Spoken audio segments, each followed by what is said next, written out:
Right, మరో breaking చూస్తున్నాం. తమ స్కూలుకు టీచర్లను నియమించాలంటూ విద్యార్థినులు దీక్ష చేపట్టారు. వికారాబాద్ జిల్లా పరిగిలోని గిరిజన గురుకుల పాఠశాల విద్యార్థులు ఉదయం నుంచి తిండి తిప్పలు మానేశారు.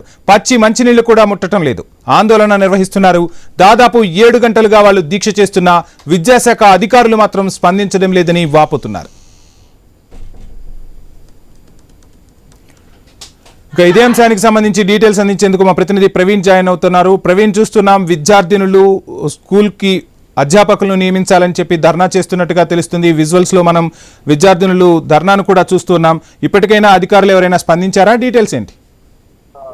వంశీ, అయితే సీఎం సొంత జిల్లా విద్యాశాఖ మంత్రిగా కొనసాగుతున్నటువంటి సీఎం సొంత జిల్లా వికారాబాద్ జిల్లాలో అయితే విద్యార్థులు ధర్నా చేయడం తీవ్ర చర్చనీయాంశంగా మారిందని చెప్పాలి. అదేవిధంగా పరిగి గిరిజన గురుకుల పాఠశాలలో విద్యార్థులు ఉదయం నుండి తిండి తిప్పలు లేకుండా పచ్చి మంచినీళ్లు కూడా ముట్టకుండా ధర్నా నిర్వహిస్తున్నారు. ఆ యొక్క పాఠశాలలకు ఉపాధ్యాయులను కేటాయించాలంటూ ఉన్న ఏకైక అయితే డిమాండ్ గా పెట్టుకున్నారు. ఉదయం నుండి సుమారుగా 7 గంటల పాటు ఈ ధర్నా కొనసాగిస్తున్నారు విద్యార్థులు.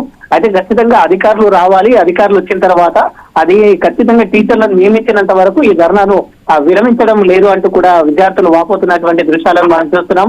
అదేవిధంగా విద్యాశాఖ మంత్రిగా కొనసాగుతున్నటువంటి సీఎం సొంత జిల్లా అయినటువంటి ఈ యొక్క పాఠశాలలో అయితే ఎక్కడ కూడా ప్రభుత్వ పాఠశాలలు మూతపడకుండా చూస్తామంటూ చెప్తున్నటువంటి అయితే అధికారులు కూడా అక్కడ పట్టించుకోవడం లేదంటూ కూడా విద్యార్థులు ధర్నా చేస్తున్నారు.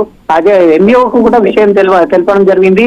డిమో వరకు కూడా విషయం వెళ్ళినట్టుగా తెలుస్తుంది. కాబట్టి మరి కాసేపట్లో అధికారులు కూడా అక్కడ చేరుకుంటున్నట్టుగా సమాచారం వస్తుంది. కాబట్టి విద్యార్థులు ఖచ్చితంగా అధికారులు వచ్చి స్పష్టత ఇస్తే మాత్రమే మేము ఆ యొక్క దీక్షను విరమిస్తామంటూ కూడా ఆ బీచ్ నుంచి కూర్చున్నట్టుగా తెలుస్తుంది. కాబట్టి ఖచ్చితంగా విద్యార్థులే రేపటి భవిష్యత్తు తరాలను మార్చే విద్యార్థులు అంటారు. కాబట్టి వారికి పాఠాలు చెప్పేందుకు విద్యార్థులు అయితే ఉపాధ్యాయులు లేకపోవడం ఇంత చర్చనీయంగా మారింది. కాబట్టి అక్కడికి అధికారులు ఖచ్చితంగా రావాలి అంటూ కూడా ఆ విద్యార్థులు తీవ్ర ధర్నా చేస్తున్నటువంటి పరిస్థితి నెలకొందని చెప్పవచ్చు. Right, thank you Praveen.